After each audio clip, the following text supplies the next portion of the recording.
Hola, hola. En esta oportunidad quiero compartir contigo este webinar sobre la retroalimentación en la evaluación formativa, cómo realizarlo de manera eficaz y también los tipos de retroalimentación que existen. Así que comencemos.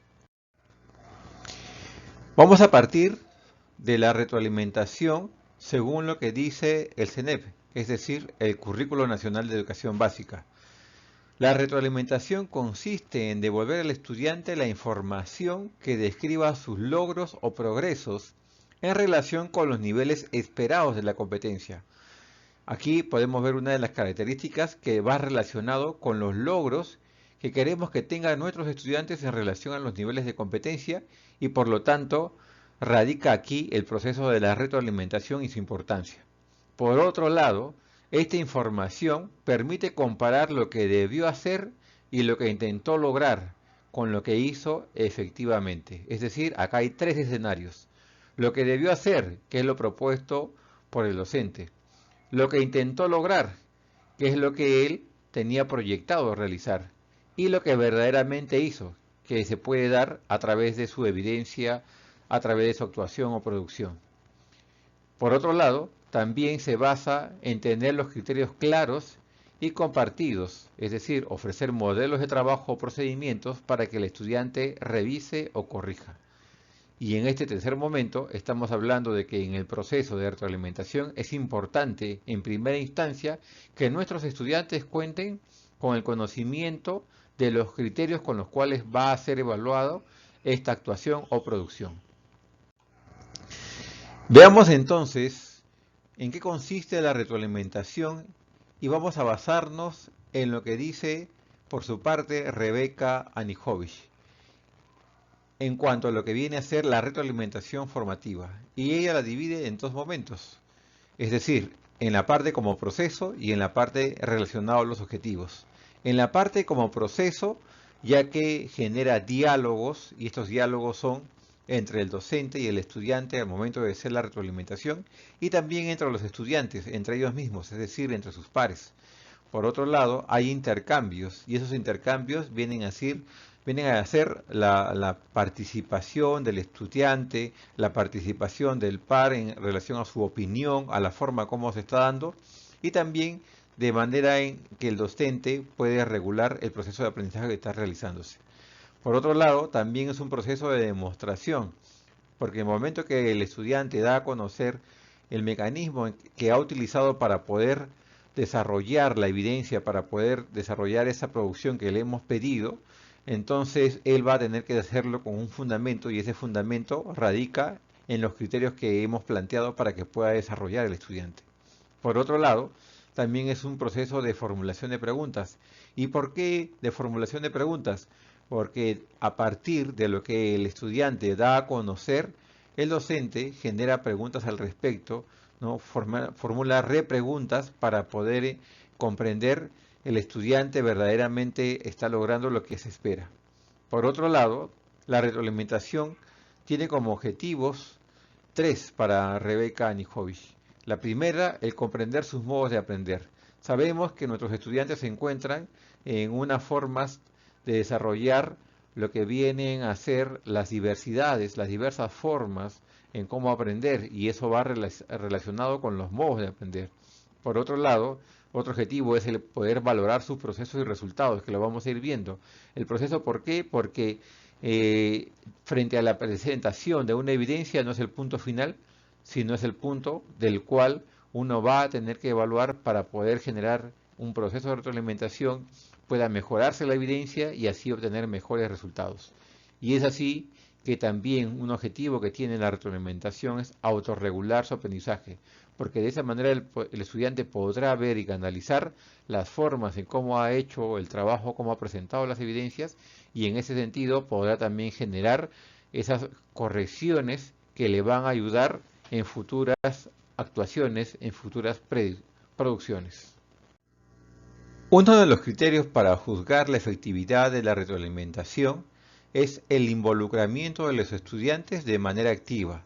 Y para ello tenemos que tener en consideración estos tres aspectos. Conocer las expectativas de logro, es decir, los propósitos de aprendizaje que se tienen y cómo se refleja en desempeños específicos. Es importante que al momento de que elaboremos nosotros los propósitos de aprendizaje para las experiencias, también la demos a conocer a nuestros estudiantes en la clase respectiva. Es importante también desarrollar habilidades que permitan realizar comparaciones, considerando como base múltiples criterios. Y por último, comprender el significado y el diseño de estrategias para distinguir las diferencias entre las producciones que realizan, los desempeños que alcanzan y las expectativas de logro. Es decir, tenemos que tener en cuenta que el proceso de retroalimentación no solamente es dar a conocer al estudiante cómo está avanzando, sino que tiene que cubrir estos tres aspectos. Por otro lado, para que la retroalimentación logre los niveles deseados de eficacia, es necesario prestar atención a estos otros aspectos. El primero, compartir con los estudiantes los propósitos de aprendizaje y los criterios de evaluación con los cuales se valorarán sus desempeños y producciones. Esto les va a dar claridad acerca de hacia dónde vamos. Por eso que decía que es importante que el docente comparta con el estudiante al momento de realizar la sesión, la clase asincrónica o sincrónica, cuál es el propósito y cuál es el objetivo para que el estudiante pueda tener la ruta que vaya a desarrollar para alcanzar el nivel de logro esperado. Por otro lado, también es importante brindar oportunidades para que los estudiantes identifiquen los problemas y errores en sus desempeños o producciones, confrontando posturas, conceptos o propiedades que les ayuden a visualizarlo. Esto quiere decir que en el proceso de la retroalimentación, en la entrega de esas evidencias, si hay algo que tiene que mejorar y tenemos nosotros la visión de que lo puede hacer bajo nuestras orientaciones, es ahí donde ingresa esa oportunidad para la mejora de la misma. Por otro lado, es importante también mostrar buenos ejemplos y contraejemplos, modelando los desempeños deseados y haciendo visible el pensamiento, parafraseando el razonamiento que se sigue frente a una tarea. Esto va a ayudar a qué? A que a través de los ejemplos que podamos nosotros plasmar, podamos tener más garantía de que el estudiante va a lograr lo que estamos esperando. Es distinto a decirle, ¿sabes qué? Haz un informe y le puedo detallar los puntos que desarrollará el informe, a decirle, mira, acá hay un modelo de informe que tiene estas características y de las cuales sería bueno que lo puedas revisar, porque de esa manera es como tienes que hacer el informe que tú tienes que presentar.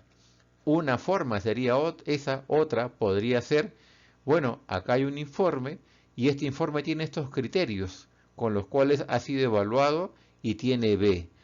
Veamos entonces por qué este informe tiene B bajo estos criterios que han sido utilizados para su calificación. Y comienzas a hacer el análisis con ellos. ¿Qué te va a garantizar ello? Que cuando el estudiante entregue el informe que tú le estás solicitando, pues ya bajo el ejemplo, bajo esa evaluación que también él ha sido partícipe para poder comprender por qué ese trabajo haya tenido esa calificación, entonces verá aquellas cosas que le van a ayudar a que su trabajo, cuando lo vaya a presentar, cumpla con los criterios que se están estableciendo. Por otro lado, es importante también tener en consideración lo siguiente: el priorizar determinados aspectos del desempeño de los estudiantes sobre los cuales dirigir la retroalimentación. Porque si son muchos, la atención del estudiante, ¿qué va a hacer? Se va a disipar con tanta información sobre lo que queremos que reflexione y no vamos a poder encontrar el que pueda asumir una acción de mejora respectiva. Tenemos que también ayudar a los estudiantes a identificar sus fortalezas, sus oportunidades de mejora y las metas más cercanas que puedan ayudarlos a constituir sus primeras conquistas. Es decir, tenemos que verlo de manera que él se sienta cómodo en aquello que ha desarrollado y resaltar esas fortalezas para que a partir de ello, en próximas presentaciones, podamos tener mejores resultados. Utilizar preguntas para que los estudiantes reflexionen en sus aprendizajes va a ayudar también a la capacidad de razonamiento y al involucramiento, que es lo que esperamos. El propiciar nuevas y variadas oportunidades para que los estudiantes demuestren sus avances, dudas y formulen preguntas, esto con el propósito de ¿qué? De ampliar esa mirada, pasando de observar la actuación a un planteamiento futuro cercano. Es lo que estábamos diciendo, mientras involucre más a mi estudiante frente a diversos factores frente a diversos modelos, frente a diversos ejemplos que le ayudarán a hacer una retroalimentación más efectiva para sus trabajos y presentaciones futuras. Desarrollar un clima en el cual el error sea visto como algo natural. Y ese es un aspecto también muy importante, porque si bien es cierto que un trabajo no necesariamente va a cumplir con las expectativas que estamos esperando, a pesar de que hayamos planteado, mostrado los criterios de evaluación, pues ese error tiene que direccionarse de una manera en que él se sienta con la confianza y la seguridad de que lo que está recibiendo de parte de su docente es una acción de mejora. Lo que se está buscando es apoyarlo, lo que se está buscando es reforzar, orientarlo para que mejore. Veamos entonces cuáles son las condiciones para una retroalimentación eficaz. Vamos a partir de 4 casos, que son los que presento a continuación. Caso número 1. Compartir con los estudiantes los propósitos de aprendizaje y los criterios de evaluación. En un aula de clases, una profesora se dirige a sus estudiantes y les dice: el propósito de la clase de hoy es que ustedes logren escribir un cuento corto. Los criterios que nos permitirán analizar si lo estamos logrando son estos. Y se comienzan a detallar. Primero, el cuento debe tener las partes inicio, nudo y desenlace. Segundo, el cuento debe involucrar personajes principales y secundarios. Tercero, el cuento debe contener algunos dibujos de las partes más importantes. Luego de explicar estos criterios, la profesora les muestra algunos portafolios y comenta: aquí les he traído algunos ejemplos de cuentos que estudiantes como ustedes escribieron. Los voy a poner en la mesa. Son cuentos que cumplen con los 3 criterios que acabo de explicarles. Por el contrario, los cuentos que voy a poner en esta otra mesa, por su parte, no cumplen todos los criterios. Ustedes lo van a comprobar con esta rúbrica. Tendrán un tiempo para leer estos cuentos y en grupos analizarán cada cuento usando la rúbrica. ¿Qué vemos a través de este caso? Que la docente le está proporcionando, bueno, ahora de manera virtual, aplicándolo sería, le está proporcionando 2 grupos de cuentos, donde unos cumplen con los criterios establecidos y otros no.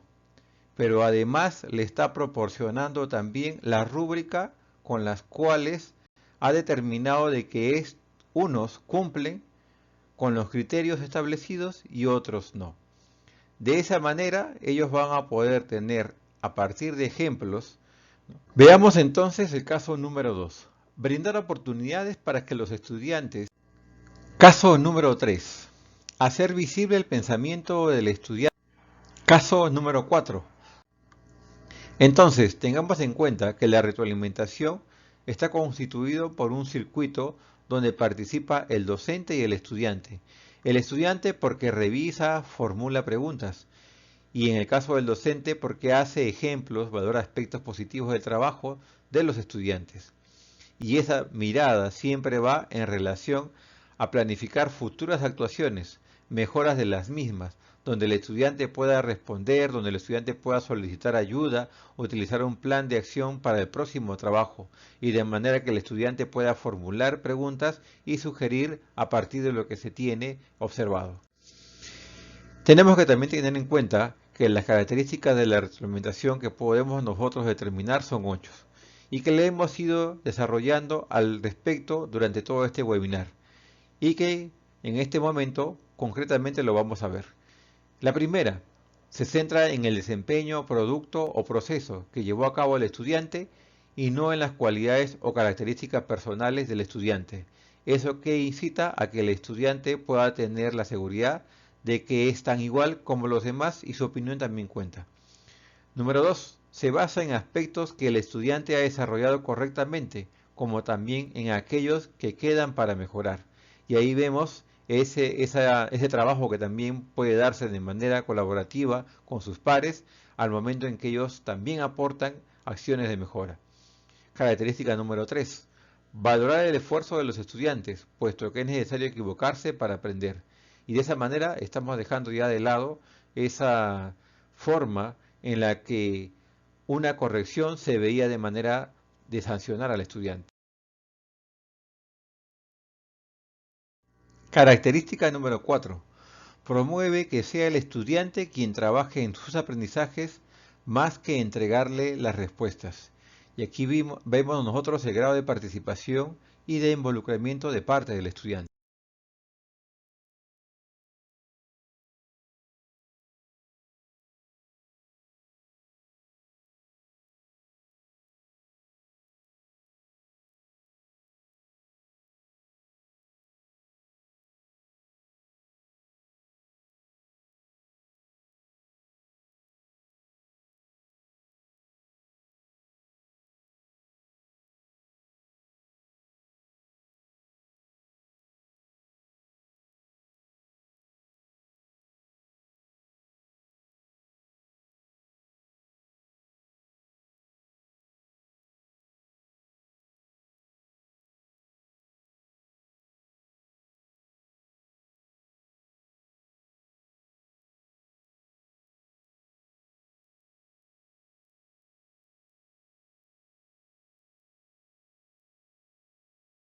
Característica número 5. Entrega información específica de lo que se... Ahora veamos los tipos de retroalimentación. La clasificación de los tipos de retroalimentación es variada y va a depender del criterio de calificación. En este caso, si hablamos de los efectos en el aprendizaje, entonces vamos a considerar la tipología de la Dirección de Evaluación Docente del Ministerio de Educación, que propone en función del tipo de actuación del profesor frente a las necesidades de aprendizaje de los estudiantes y que son las siguientes. Uno de los tipos de retroalimentación son según los efectos en el aprendizaje, de manera que la retroalimentación puede ser elemental, descriptiva, por descubrimiento o reflexión. Retroalimentación elemental. Veamos el siguiente ejemplo. En una mesa se encuentran estudiantes. Retroalimentación descriptiva. En el ejemplo, en el laboratorio. Retroalimentación por descubrimiento o reflexión. Veamos el ejemplo. Veamos otro ejemplo. Usando termómetros, pero si nosotros solamente viéramos el ejemplo. Por su parte, si atendemos al destinatario de la retroalimentación, esta puede ser grupal o individual. Y es la que vemos a continuación. Una retroalimentación individual es aquella que se dirige a un estudiante en particular y es la más frecuente debido a que el aprendizaje es un proceso de construcción personal basado en las ideas y experiencias previas del estudiante, mientras que una grupal es cuando desarrollan en conjunto una determinada actividad o como cuando desarrollan un trabajo colaborativo. Este tipo de reglamentación lo que va a buscar es un alto compromiso de cada integrante del equipo, de lo contrario no va a poder surgir los efectos que uno quisiera tener en este tipo de retroalimentación. Si vemos, por otro lado, el identificar a la forma como se provee, la retroalimentación puede ser de manera oral o de manera escrita. En el caso de la retroalimentación oral, es aquella que está referida a brindar mediante la palabra en las interacciones suscitadas en la clase. Es ventajosa, sí, porque permite la fluidez del diálogo y percibir la respuesta del interlocutor, aun si no hay palabras de por medio, ya que lo puede darse a partir de gestos y hasta de los mismos silencios.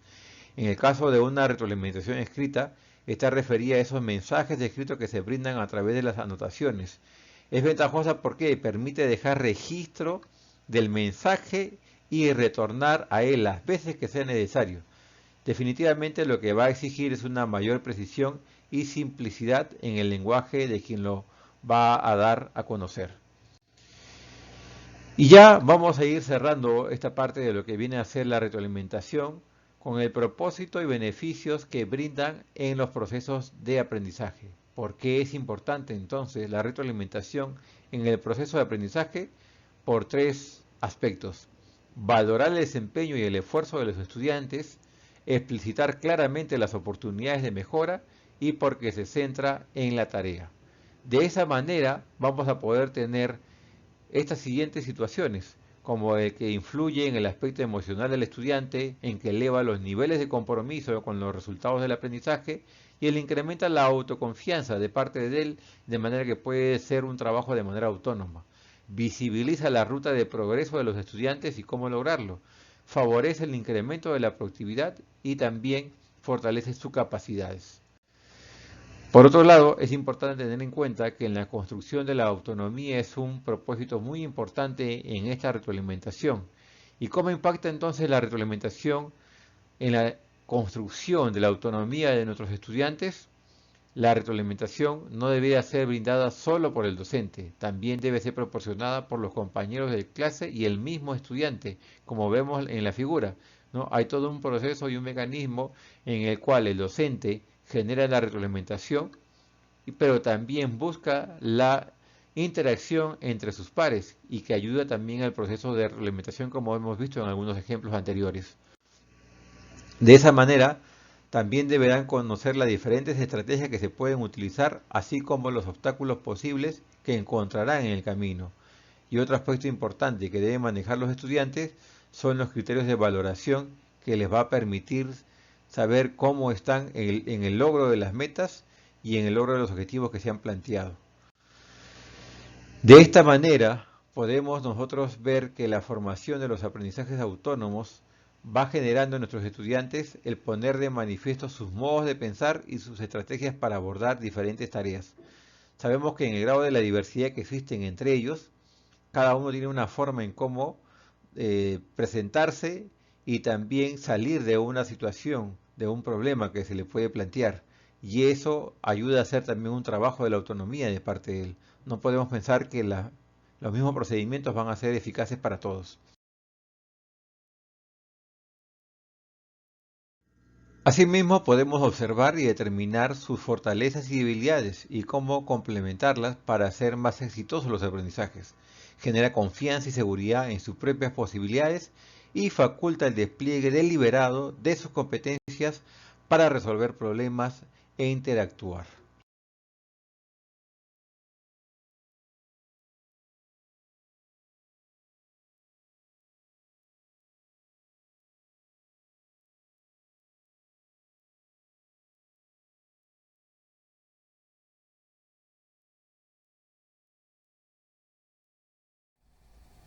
Esto es lo que he querido compartir contigo y espero haber aportado a través de esta capacitación.